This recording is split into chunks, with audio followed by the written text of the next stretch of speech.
तो सो नाथ अनाथ नमो सर, तो सो न दानी नमो सो भिखारी, मोसो न दीन दयाल न तो सर, मोसो अज्ञान न तो सो विचारी, मोसो न पतित ना पावन तो सर, मोसो विकारी ना तो सो उपकारी, मोरे हैं अवगुण तू गुण सागर, जात रसातल ओट तुहारी, मोरे हैं अवगुण तू गुण सागर, जात रसातल ओट तुहारी, सतनाम वाहेगुरु साहिब जियो। अंतर सुन्नं बाहर सुन्नं, त्रिभवन सुन्नम सुन्नं, अंतर सुन्नं बाहर सुन्नं, त्रिभवन सुन्नम सुन्नं, चौथे सुन्नै जो नर जाने, ताको पाप न पुन्नं, कट कट सुन का जाने भेयो, आद पुरख निरंजन देयो, जो जन नाम निरंजन राता, नानक सोई पुरख विधाता, सुनो सुन कहे सब कोई, अनहत सुन कहाँ ते होई, अनहत सुन रते से कैसे, जिसते उपजे तिस ही जैसे, ओए जन्म ना मरहें ना आवह जाहें, नानक गुरमुख मन समझाहें, ओए जन्म ना मरहें ना आवह जाहें, नानक गुरमुख मन समझाहें।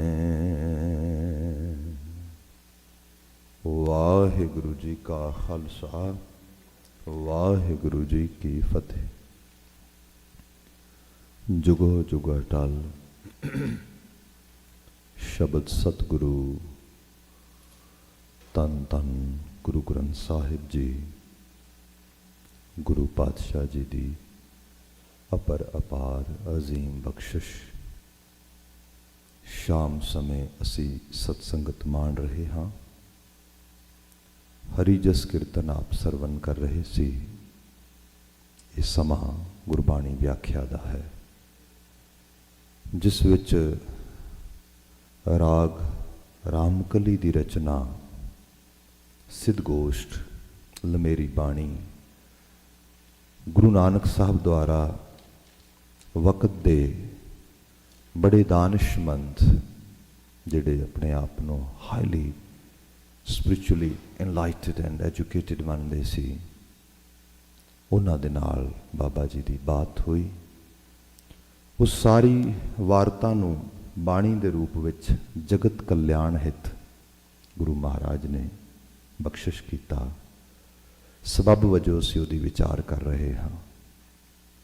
लगातारता दे नाल पदा बा पदा बचनां दी व्याख्या करदिआं होइआं असीं 50 बंद इस पावन बाणी दे विचारे ने।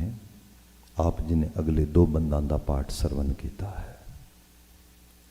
As those monks were asking to Baba ji, जिहड़ियां उन्हां चीज़ां पुछियां कि आखिरकार जिहड़ी उस इनलाइटमेंट स्टेज की गल आ, क्योंकि as they were asking for actually earlier we have discussed it, कवन मुख चंद हिवै कर छाया, कवन मुख सूरज तपै तपाया। ਉਹਦੇ ਵਿੱਚ ਉਹਨਾਂ ਇਹ ਕਿਹਾ ਕਿ ਆਖਰਕਾਰ ਕਵਨ ਜੋਧ ਜੋ ਕਾਲ ਸੰਘਾਰੈ, ਬੋਲੇ ਬਾਣੀ ਨਾਨਕ ਵਿਚਾਰੈ। ਸਾਨੂੰ ਇਹ ਦੱਸ ਆਖਰਕਾਰ ਕਾਲ ਤੋਂ ਪਰੇ ਕਿਵੇਂ ਜਾਵਾਂਗੇ। ਜੋਗੀ ਇਹਨੂੰ ਸੁਨ ਦਸ਼ਾ ਕਹਿੰਦੇ ਨੇ, ਜਿੱਥੇ ਜਾ ਕੇ ਕਾਲ ਦਾ ਪ੍ਰਭਾਵ ਨਹੀਂ ਰਹਿੰਦਾ, ਬਿਲਕੁਲ ਸੁਨ। ਕਿਉਂਕਿ ਕਾਲ ਮੂਵ ਕਰਦਾ ਹੈ।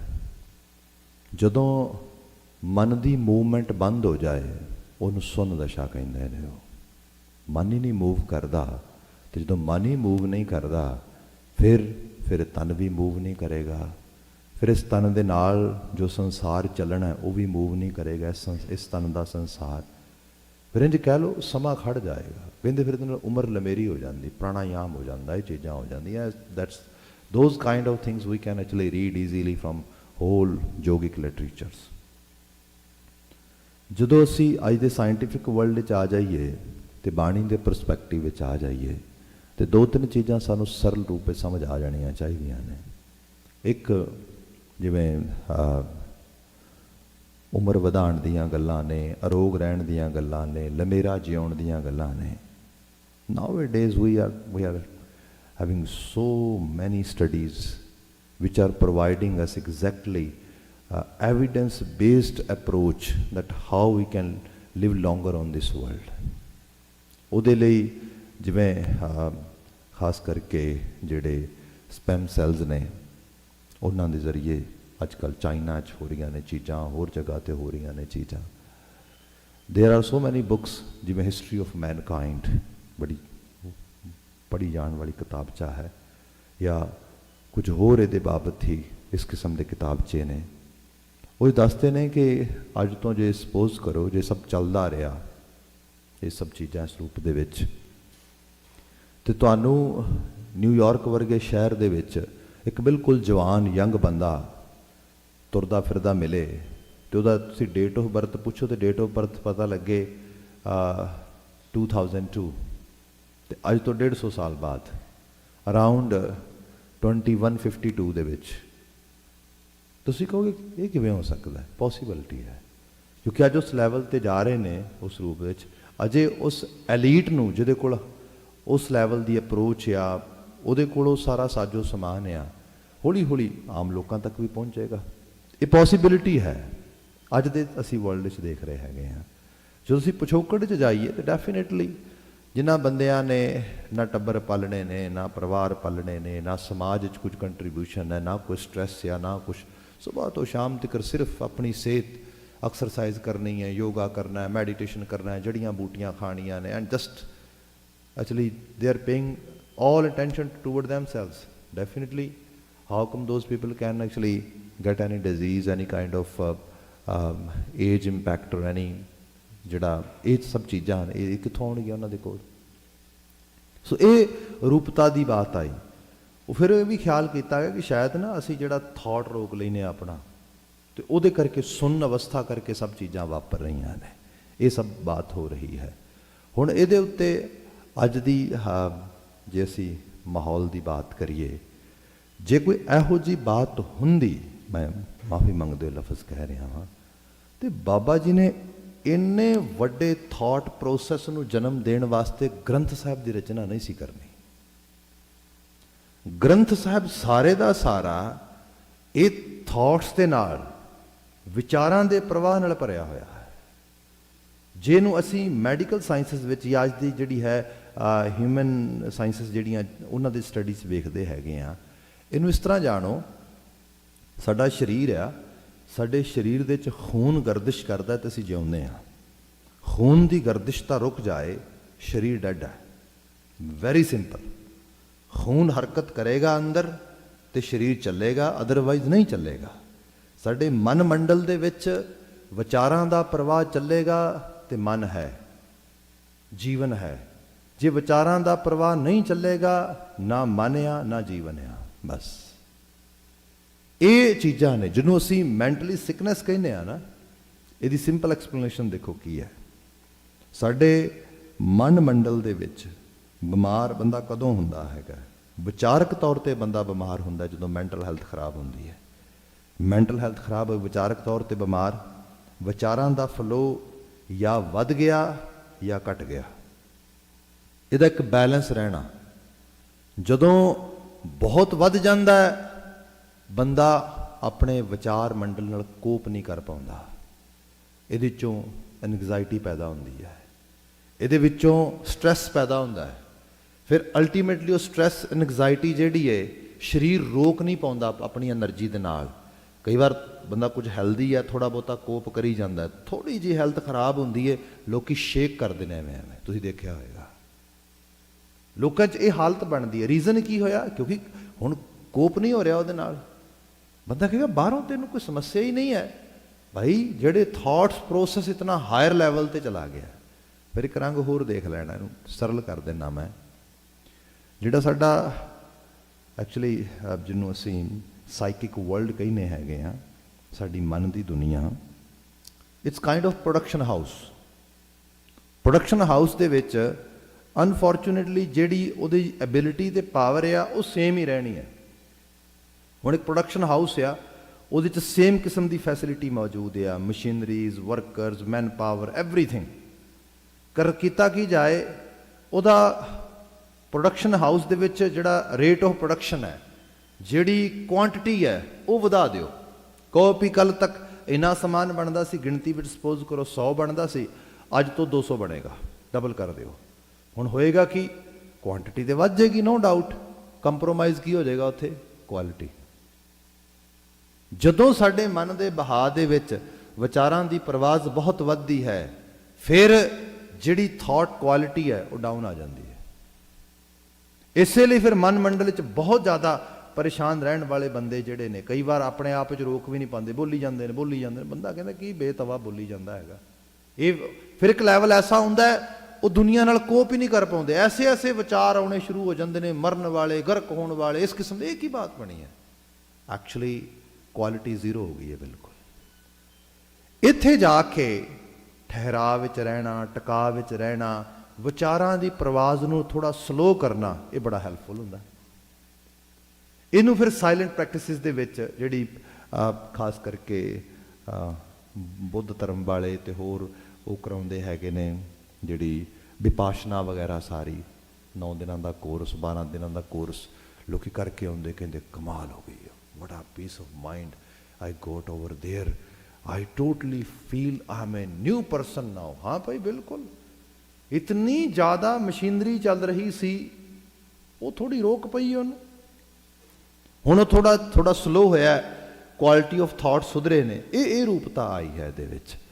ਜੇ ਇਹਨੂੰ ਹੋਰ ਜ਼ਿਆਦਾ ਤੁਸੀਂ ਇਹਨੂੰ ਡਿਸਟਰਬ ਕਰਨਾ ਚਾਹੋਗੇ ਆਪਣੀ ਥਾਟ ਪ੍ਰੋਸੈਸ ਨੂੰ, ਸ਼ਾਇਦ ਤੁਸੀਂ ਬਿਲਕੁਲ ਇੱਕ ਲੈਵਲ ਤੇ ਲਿਜਾ ਕੇ ਜਿਹੜਾ ਹੈਗਾ ਉਹਨੂੰ ਖਤਮ ਨਹੀਂ ਕਰ ਸਕੋਗੇ। ਹਾਂ, ਇੱਕ ਚੀਜ਼ ਕਰ ਸਕਦੇ ਹੋ ਤੁਸੀਂ ਫਿਜ਼ੀਕਲ ਐਬਿਲਿਟੀ ਜਿਹੜੀ ਹੈ ਬ੍ਰੇਨ ਦੀ, ਉਹਨੂੰ ਘਟਾਓਗੇ ਹੌਲੀ ਹੌਲੀ ਕਰਕੇ। ਉਹ ਕਿਵੇਂ ਘਟਾਓਗੇ ਤੁਸੀਂ?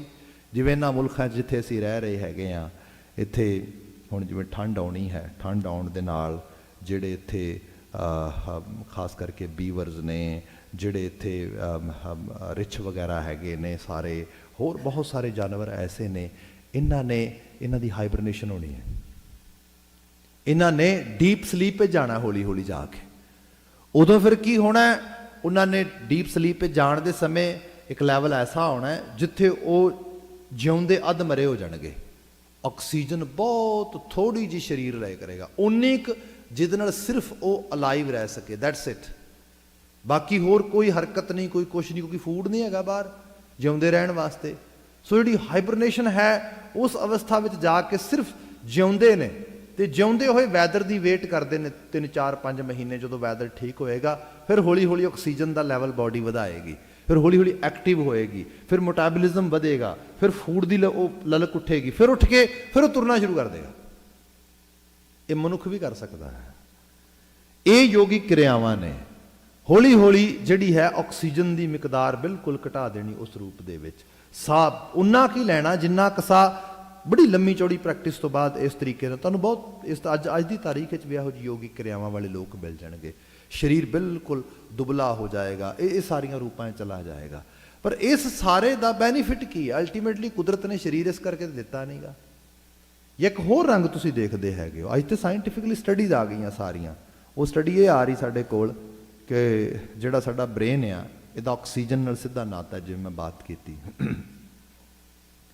ਇੱਕ ਲੈਵਲ ਤੇ ਜਾ ਕੇ ਇਹਦੀ ਜਿਹੜੀ ਆਕਸੀਜਨ ਦੀ ਸਪਲਾਈ ਹੈ ਉਹਨੂੰ ਡਿਸਟਰੈਕਟ ਕਰੋ। ਡਿਸਟਰੈਕਟ ਕਰਨ ਦੇ ਕਈ ਤਰੀਕੇ ਨੇ। ਇੱਕ ਤਰੀਕਾ ਇਹ ਵੀ ਹੈਗਾ ਜਿਵੇਂ ਪੁਰਾਣੇ ਸਮੇਂ ਯੋਗੀ ਵੀ ਕਰਦੇ ਸੀਗੇ, ਸਾਹਾਂ ਤੇ ਬਹੁਤ ਜ਼ਿਆਦਾ ਫੋਕਸ ਕਰੋ, ਸਾਹ ਤੇ ਐਮਫਸਾਈਜ਼ ਕਰੋ ਬੇਤਹਾਸ਼ਾ ਲਗਾਤਾਰ। ਸਾਹ ਇੱਕ ਨੈਚੁਰਲ ਕਿਰਿਆ ਹੈ, ਜਿਵੇਂ ਸਾਡੀਆਂ ਅੱਖਾਂ ਬਲਿੰਕ ਕਰਦੀਆਂ ਨੇ ਇਸ ਰੂਪ ਦੇ ਵਿੱਚ।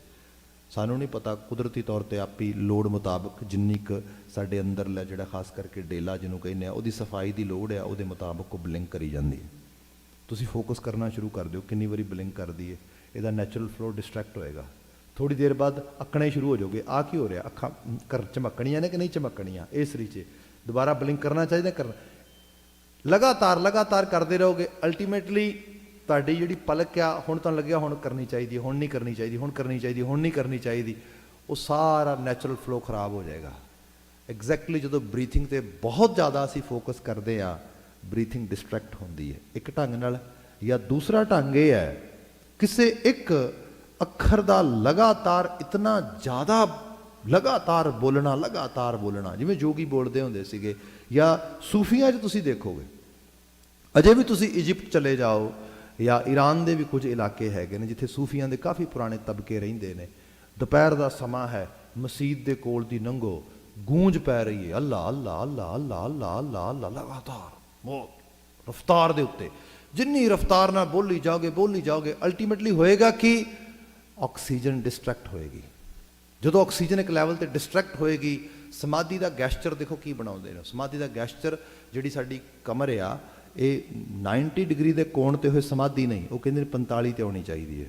ਅਗਾਂਹ ਨੂੰ ਝੁਕਿਆ ਹੋਇਆ ਬੰਦਾ, ਅੱਧਾ ਸੁੱਤਾ।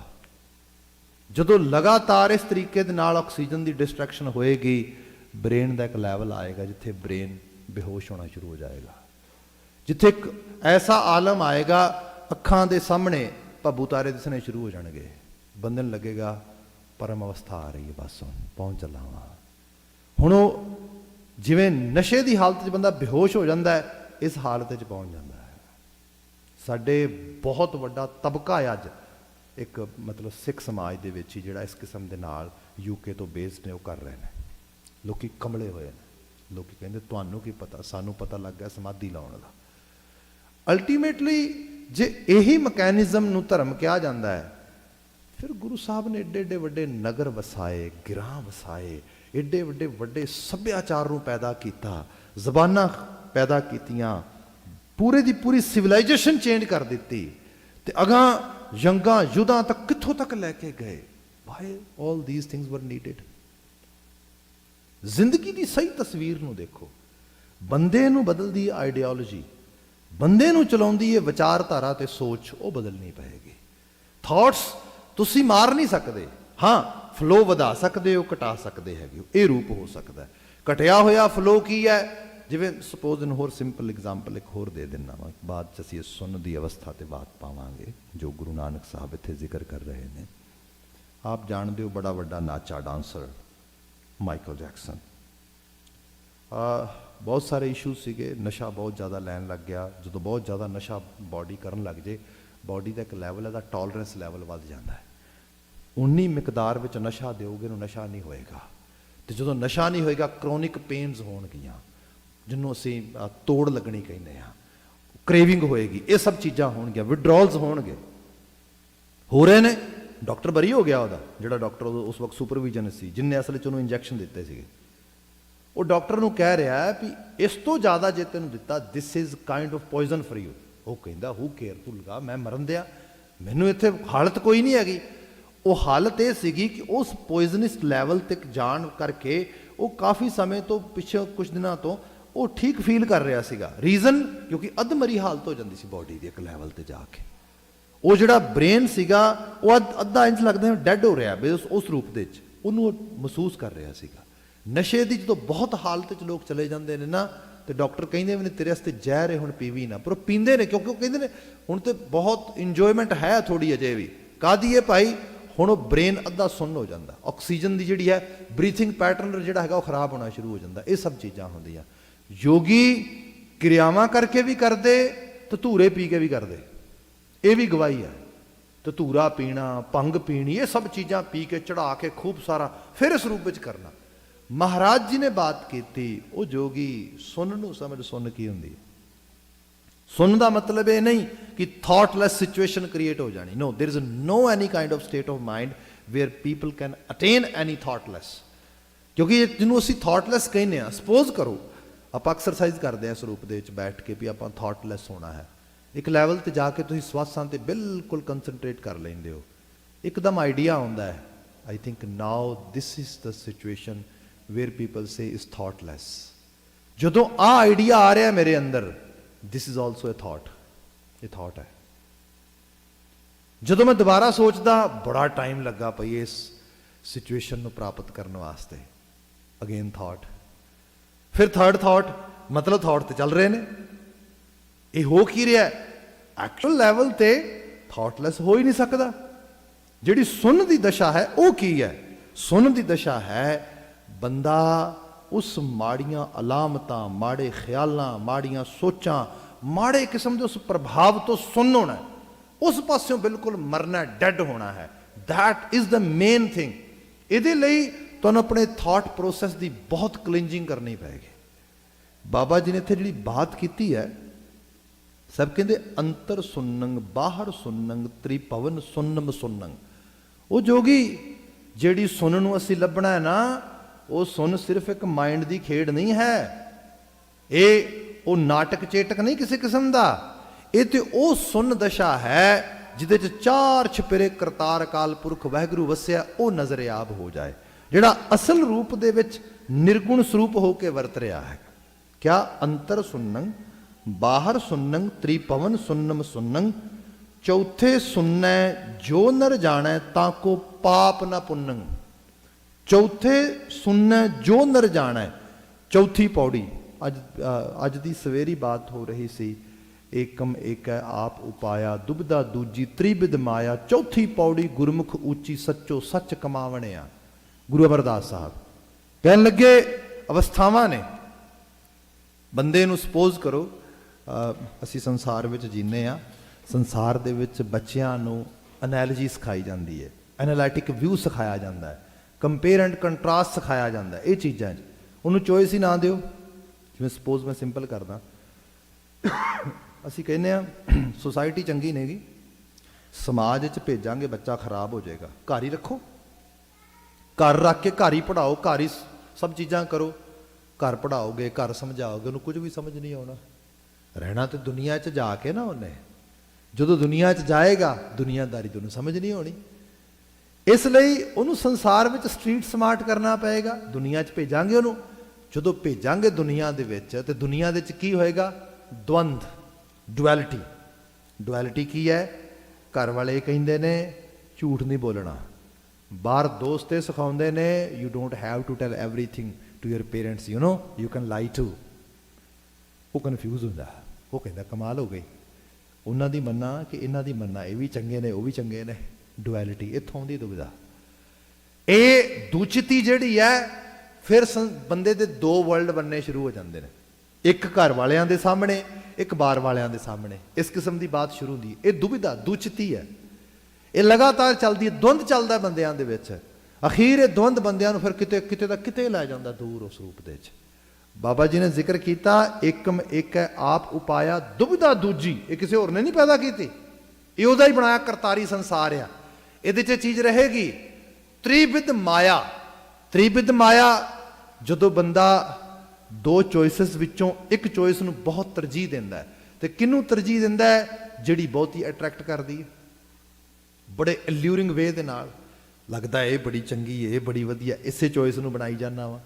ਫਿਰ ਇੱਕ ਲੈਵਲ ਤੇ ਜਾ ਕੇ ਤੁਸੀਂ ਆਮ ਸਮਾਜ ਵਿੱਚ, ਸੰਸਾਰ ਵਿੱਚ ਦੇਖਦੇ ਹੋ, ਘਰ ਵਾਲੇ ਕਹਿੰਦੇ ਨੇ ਸ਼ਰਾਬ ਨਾ ਪੀਆ ਕਰ, ਉਹ ਕਹਿੰਦਾ ਪਤਾ ਮੈਨੂੰ ਪਤਾ ਲੱਗ ਗਿਆ, ਹੁਣ ਮੈਨੂੰ ਛੱਡ ਦੇਣਾ ਚਾਹੀਦਾ। ਉਹ ਕਹਿੰਦੇ ਸ਼ਰਾਬ ਨੂੰ? ਕਹਿੰਦਾ ਕਾਹਦੇ ਲਈ, ਤੁਹਾਨੂੰ ਕਿੱਡੇ ਮਾੜੇ ਲੋਕ ਹੋ ਤੁਸੀਂ, ਮੇਰੀ ਇੰਜੋਇਮੈਂਟ ਨਹੀਂ ਤੁਹਾਨੂੰ ਚੰਗੀ ਲੱਗਦੀ। ਤੁਸੀਂ ਦੇਖੋ ਨਾ, ਬੰਦਾ ਕਹਿ ਰਿਹਾ ਚੋਇਸ, ਇਹ ਤੇ ਬਿਲਕੁਲ ਹੀ ਚੋਇਸ ਗਲਤ, ਮਾਇਆ ਵਿਆਪ ਗਈ ਹੈ, ਇਲੂਜਨ ਵਾਪਰ ਗਿਆ।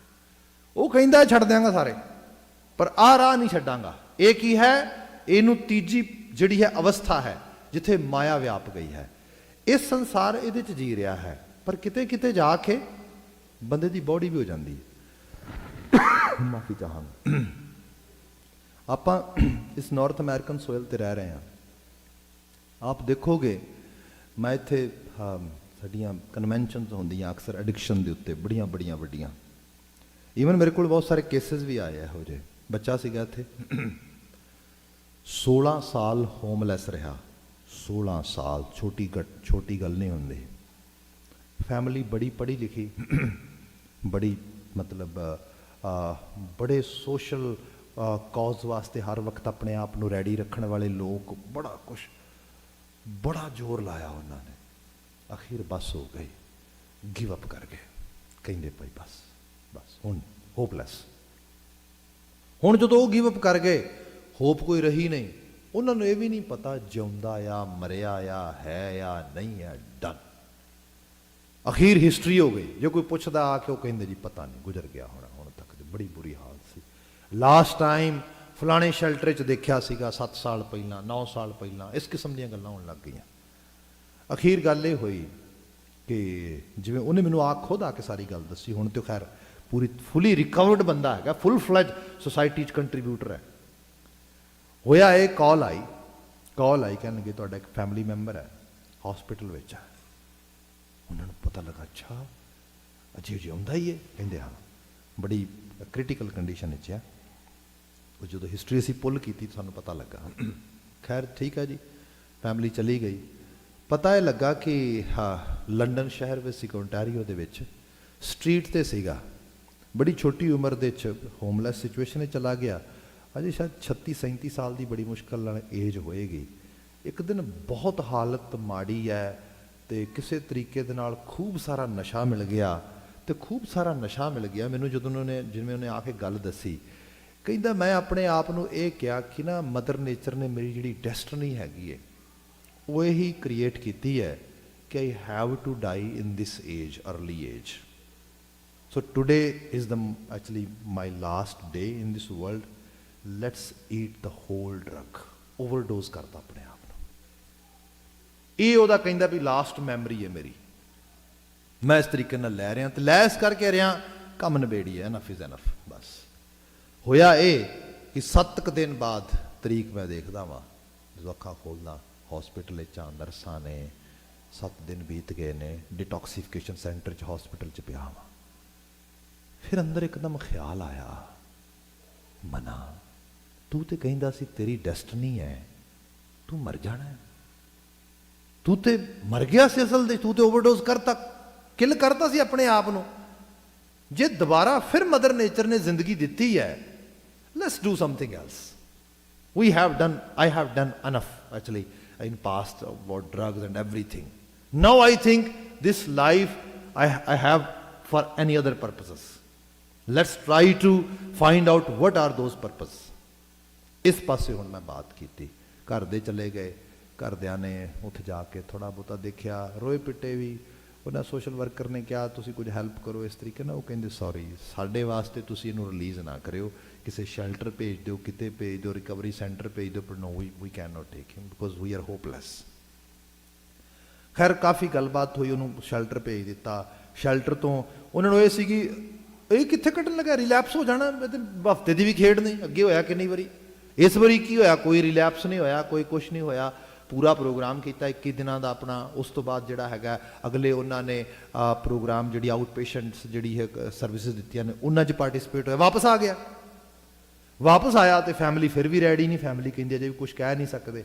ਖੈਰ ਫਿਰ ਮੇਰੀ ਇੰਟਰਵੈਂਸ਼ਨ ਹੋਈ, ਮੇਰੇ ਤੱਕ ਅਪਰੋਚ ਕੀਤੀ ਕਿਤੋਂ ਪੁੱਛ ਪੜਤਾਲ ਕੇ। ਮੈਂ ਸਾਰੀ ਉਹਦੀ ਕਹਾਣੀ ਸੁਣੀ।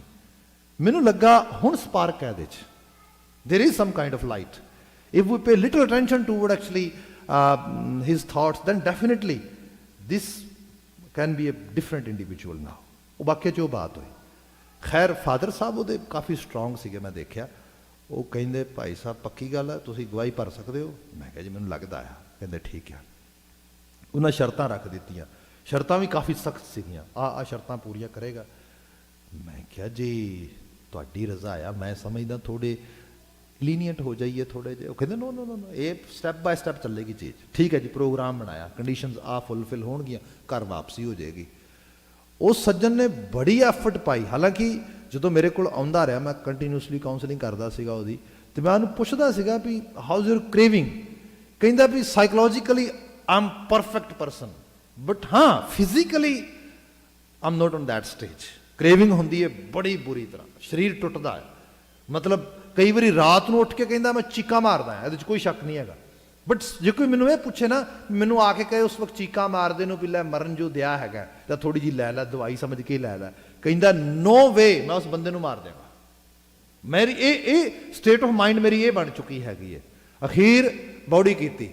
ਆਪ ਹੈਰਾਨ ਹੋਵੋਗੇ, ਮੈਂ ਉਸ ਬੱਚੇ ਨੂੰ ਦੇਖਿਆ 12-12 ਘੰਟੇ ਉਹ ਇੰਨਾ ਹੈਵੀ ਡਿਊਟੀ ਟਰੱਕ ਚਲਾਉਂਦਾ ਬਿਨਾਂ ਕਿਸੇ ਚੀਜ਼ ਤੋਂ। ਮੈਂ ਕਿਹਾ ਅੱਖਾਂ ਨਹੀਂ ਬੰਦ ਹੁੰਦੀਆਂ ਤੇਰੀਆਂ? ਕਹਿੰਦਾ ਹੁੰਦੀਆਂ ਨੇ, ਪਰ ਮੈਂ ਕਹਿੰਦਾ ਕੈਫੀਨ ਇਨਟੇਕ ਵੀ ਘਟਾਇਆ ਕਾਫੀ। ਮੈਂ ਕਿਹਾ ਵੀ ਬਿਲਕੁਲ ਨਹੀਂ, ਜਾਣਾ ਹੀ ਨਹੀਂ ਕਿਸੇ ਪਾਸੇ ਇਸ ਰੂਪ ਦੇ ਵਿੱਚ। ਇਹ ਕੀ ਬਾਤ ਆ? ਇਹ ਬਾਤ ਆ ਜਦੋਂ ਬੰਦਾ ਐਕਸਟੈਂਡ ਥ੍ਰੈਸ਼ਹੋਲਡ ਟੱਚ ਕਰ ਆਉਂਦਾ ਹੈ, ਉਹ ਵੇਖ ਲੈਂਦਾ ਮਾਇਆ ਆ, ਕੁਛ ਨਹੀਂ ਹੈਗਾ। ਇਹ ਹੈ ਇਹ ਮਾਇਆ। ਦੇਖੋ ਇੱਕ ਰੰਗ ਹੋਰ ਦੇਖੋ, ਬਾਬਾ ਅਮਰਦਾਸ ਜੀ ਦੇ ਬਚਨ ਤੇ ਆ ਜਾਣਾ ਵਾਪਸ। ਉਹ ਗੁਰੂ ਅਮਰਦਾਸ ਸਾਹਿਬ ਉਹ ਨੇ ਜਿਨ੍ਹਾਂ ਨੇ ਐਕਸਟੈਂਡ ਵੇਖਿਆ ਹਰ ਰੂਪ ਦੇ ਵਿੱਚ। ਆਨੰਦ ਦੀ ਅਵਸਥਾ ਨੂੰ ਐਕਸਪਲੇਨ ਉਹਨਾਂ ਨੇ ਕੀਤਾ ਜਾ ਕੇ। ਉਹ 'ਚ ਅਸੀਂ ਬਚਨੇ ਪੜ੍ਹਦੇ ਹਾਂ, ਮਹਾਰਾਜ ਜ਼ਿਕਰ ਕਰਦੇ ਕਿ ਜੈਸੀ ਅਗਨ ਉਦਰ ਮੈਂ ਤੈਸੀ ਬਾਹਰ ਮਾਇਆ। ਜਿਹੜੀ ਜਿਵੇਂ ਜਠਰ ਅਗਨ ਸੀ ਉਸੇ ਤਰ੍ਹਾਂ ਮਾਇਆ ਹੈ। ਮਾਇਆ ਅਗਨ ਸਭ ਇੱਕੋ ਜਿਹੀ ਕਰਤਾ ਖੇਲ ਰਚਾਇਆ। ਇਹ ਕੁਝ ਹੋਰ ਨਹੀਂ, ਖੇਡ ਆ ਉਹਦੀ। ਕੋਈ ਸ਼ੈਤਾਨ ਨਹੀਂ, ਕੋਈ ਭੂਤ ਨਹੀਂ, ਕੋਈ ਬਾਹਰੋਂ ਕੁਝ ਨਹੀਂ, ਕਰਤੇ ਦੀ ਖੇਡ ਆ। ਉਹਨੇ ਖੇਡ ਚਲਾਈ ਹੈ। ਜਾਂ ਤਿਸ ਭਾਣਾ ਤਾਂ ਜੰਮਿਆ। ਬੰਦਾ ਕਹਿੰਦਾ ਜ਼ਿੰਦਗੀ ਕਾਹਦੇ ਲਈ ਮਿਲੀ ਸੀ? ਭਾਈ ਉਹਨੂੰ ਭੌਂਦਾ ਸੀਗਾ। ਇਹੋ ਜਿਹੇ ਕੰਮ ਕਰਨੇ ਵੀ ਭੌਂਦੇ ਕਰਤਾਰ ਨੂੰ। ਲੋਕੀ ਤੁਰੇ ਫਿਰਦੇ, ਰੁਲਦੇ, ਰੇਂਗਦੇ, ਬੁਰੀ ਹਾਲਤ। ਹਾਂ ਭਾਈ ਉਹਦਾ ਭਾਣਾ ਹੀ ਹੈ। ਜਾਂ ਤਿਸ ਭਾਣਾ ਤਾਂ ਜੰਮਿਆ, ਪਰਿਵਾਰ ਭਲਾ ਪਾਇਆ। ਇੱਕ ਛੋਟੀ ਜਿਹੀ ਜ਼ਿੰਦਗੀ ਪਰਿਵਾਰ ਤੋਂ ਬਿਨਾਂ ਨਹੀਂ ਪਲਦੀ। ਪਰਿਵਾਰ ਪਾਲਦਾ ਉਹਨੂੰ। ਭਲੇ ਪਰਿਵਾਰ ਪਾਲਦੇ ਨੇ। ਜਿੱਥੇ ਭਲੇ ਪਰਿਵਾਰ ਨਹੀਂ ਹੁੰਦੇ ਉੱਥੇ ਬੱਚੇ ਨਹੀਂ ਪਲਦੇ, ਅਰਲੀ ਚਲੇ ਜਾਂਦੇ ਨੇ। ਸੱਚ ਹੈ ਇਹ ਜਿਹੜੀ ਜ਼ਿੰਦਗੀ ਅੱਜ ਪੂਰੀ ਤਰ੍ਹਾਂ ਰੁਮਕ ਰਹੀ ਹੈ ਨਾ, ਕੋਈ ਹੰਢਾ ਰਿਹਾ ਹੈ, ਮੰਨ ਕੇ ਚੱਲੋ ਪਿੱਛੇ ਕਿਸੇ ਕੁਟੰਬ ਨੇ ਮੁਸ਼ੱਕਤ ਕੀਤੀ ਹੈ। ਕਿਆ ਜਾਂ ਤਿਸ ਭਾਣਾ ਤਾਂ ਜੰਮਿਆ, ਪਰਿਵਾਰ ਭਲਾ ਪਾਇਆ, ਲਿਵ ਛੁੜਕੀ ਲੱਗੀ ਤ੍ਰਿਸ਼ਨਾ, ਮਾਇਆ ਅਮਰ ਵਰਤਾਇਆ। ਲਿਵ ਛੁੜਕੀ, ਜਦੋਂ ਅਸਲ ਜ਼ਿੰਦਗੀ ਦੀ ਅਸਲ ਚੇਟਕ ਸੀ ਨਾ ਜਿਹੜੀ, ਉਹ ਟੁੱਟ ਗਈ। ਤੇ ਹੋਇਆ ਕਿ ਮਾਇਆ ਅਮਰ ਵਰਤਾਇਆ।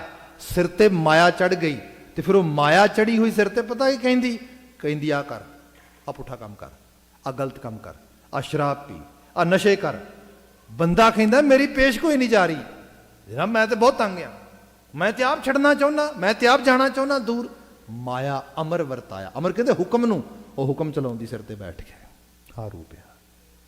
ਇਸ ਅਵਸਥਾ ਦੇ ਵਿੱਚ ਗਿਆ ਹੋਇਆ ਬੰਦਾ ਜੇ ਕਿਤੇ ਐਕਚੁਅਲ ਲੈਵਲ ਤੇ ਉਸ ਪ੍ਰਭਾਵ ਨੂੰ ਵੇਖ ਲਵੇ ਤੇ ਫਿਰ ਉੱਥੋਂ ਜੇ ਕਿਤੇ ਉਹ ਰਿਵਰਸ ਪਾ ਜਾਏ, ਜੇ ਕਿਤੇ ਉਹ ਮੋੜ ਆ ਜਾਏ, ਤੇ ਫਿਰ ਜਿਹੜਾ ਮੋੜ ਆ ਉਹ ਫਿਰ ਚੌਥੀ ਪੌੜੀ ਦਾ ਹੈ। ਫਿਰ ਉਹਨੂੰ ਲੱਗਦਾ ਦੁਨੀਆ ਵੇਖ ਲਈ ਹੈ ਸਾਰੀ। ਹੁਣ ਅਵਸਥਾ ਇਸ ਰੂਪ ਦੀ ਹੈ। ਬਾਬਾ ਜੀ ਨੇ ਕਿਹਾ ਜੋਗੀ ਲੋਕੋ, ਸੰਸਾਰ ਕੁਦਰਤ ਨੇ ਪੈਦਾ ਕੀਤਾ, ਕਰਤਾਰ ਦੀ ਕੁਦਰਤ ਵਿੱਚ ਆਪ ਕਰਤਾ ਵਸਦਾ ਹੈ। ਤੁਸੀਂ ਨਿਹਾਰੋਗੇ ਤੁਹਾਨੂੰ ਉਹਦੀ ਸੁੰਨ ਅਵਸਥਾ ਚਾਰ ਚੁਫੇਰੇ ਦਿਸੇਗੀ, ਉਹ ਆਪ ਹੀ ਹੈ ਫੈਲਿਆ ਹੋਇਆ। ਪਰ ਤੁਸੀਂ ਮਾੜੇ ਪਾਸੇ ਨੂੰ ਵੇਖਦੇ ਹੋ, ਮਾੜੀਆਂ ਚੀਜ਼ਾਂ ਨੂੰ ਦੇਖਦੇ ਹੋ। ਜੇ ਮਾੜੇ ਨੂੰ ਵੀ ਦੇਖੋਗੇ ਨਾ, ਮਾੜੇ ਵਿੱਚੋਂ ਵੀ ਚੰਗਾ ਦਿਸ ਪਏਗਾ ਤੁਹਾਨੂੰ, ਕਿਉਂਕਿ ਅਲਟੀਮੇਟਲੀ ਤੇ ਉਹ ਆਪ ਹੀ ਵਸ ਰਿਹਾ ਵਿੱਚ। ਇੱਥੇ ਜ਼ਿਕਰ ਕੀਤਾ ਭਾਵੇਂ ਕੋਈ ਸਿੱਖਦਾ ਹੁਣ ਜੇ ਗੁਰੂ ਸਾਹਿਬ ਦੀ, ਭਗਤਾਂ ਦੀ, ਗੁਰਮੁਖਾਂ ਦੀ ਬਾਤ ਕਰੀਏ ਤੇ ਉਹਨਾਂ ਨੇ ਤਾਂ ਕੋਈ ਨਸ਼ੇ ਨਹੀਂ ਕੀਤੇ, ਐਕਸਟੈਂਡ ਨਹੀਂ ਦੇਖਿਆ। ਉਹ ਤੇ ਜਿਵੇਂ ਬਾਣੀ 'ਚ ਅਸੀਂ ਭੱਟਾਂ ਦੇ ਸਵਈਏ ਪੜ੍ਹਦੇ ਹਾਂ, ਤੈਂ ਜਨਮਤ ਗੁਰਮਤ ਬ੍ਰਹਮ ਪਛਾਣਿਓ। ਗੁਰੂ ਅਰਜਨ ਸਾਹਿਬ ਤੁਹਾਡੇ ਬਾਰੇ ਕਿਹਾ ਜਾ ਸਕਦਾ ਹੈ ਜਨਮ ਜਾਤ ਬ੍ਰਹਮ ਲੀਨ ਸੀਗੇ, ਬ੍ਰਹਮ ਗਿਆਨੀ ਸੀਗੇ।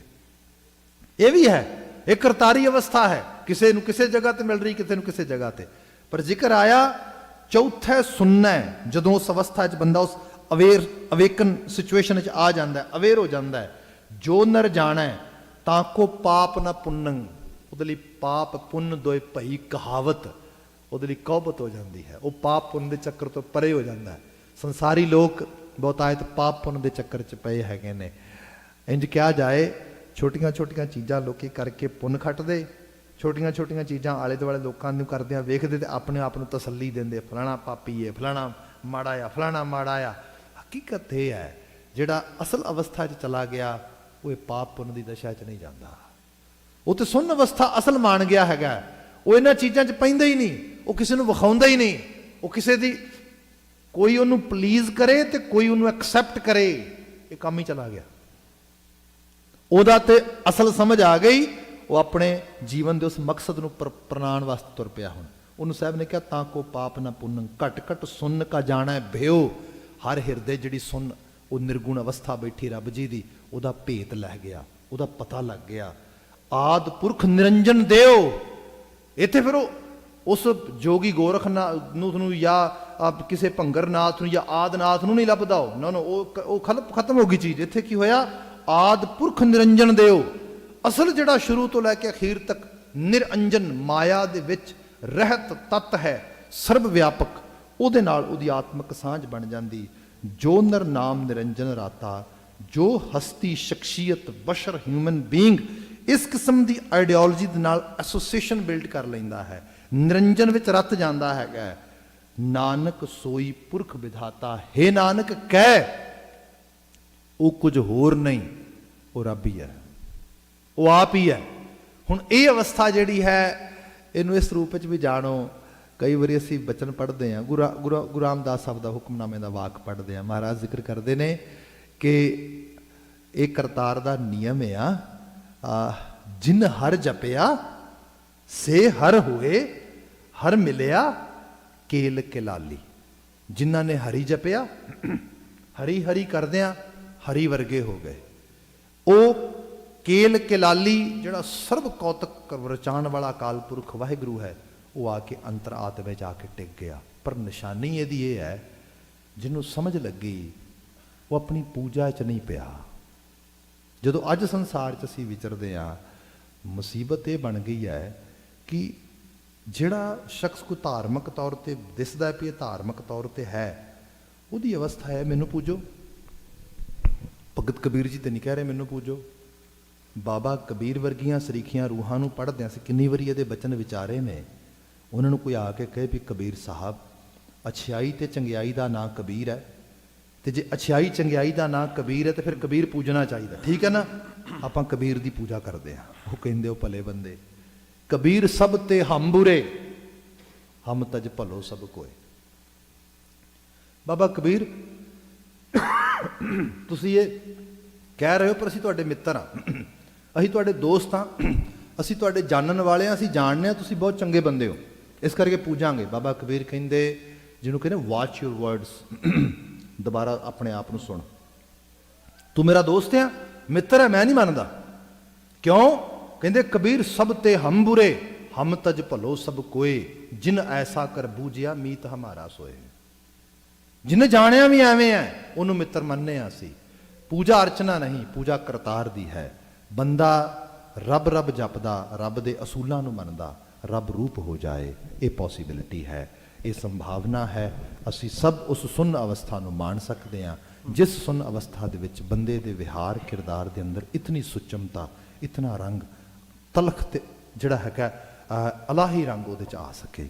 ਅਗਲੇ ਪਦੇ 'ਚ ਦੀ ਫਰਦਰ ਵਿਆਖਿਆ ਹੈ, ਜਿਹਦੀ ਵਿਵੇਚਨਾ ਆਉਂਦੇ ਸਮੇਂ ਲਈ ਕਰਾਂਗੇ। ਅੱਜ ਵਾਸਤੇ ਮਿੱਥੇ ਸਮਾਪਤੀ ਕਰਦੇ ਹਾਂ। ਗਲੇ ਦੀ ਨਾਸਾਜ਼ੀਅਤ ਲਈ ਮਾਫੀ ਚਾਹਾਂਗਾ। ਭਾਈ ਸਾਹਿਬ ਸਮਾਪਨ ਕਰਾਉਣਗੇ, ਇਜਾਜ਼ਤ ਦੇਣੀ ਕਹਿ ਦੇਣਾ ਜੀ। ਵਾਹਿਗੁਰੂ ਜੀ ਕਾ ਖਾਲਸਾ, ਵਾਹਿਗੁਰੂ ਜੀ ਕੀ ਫਤਿਹ।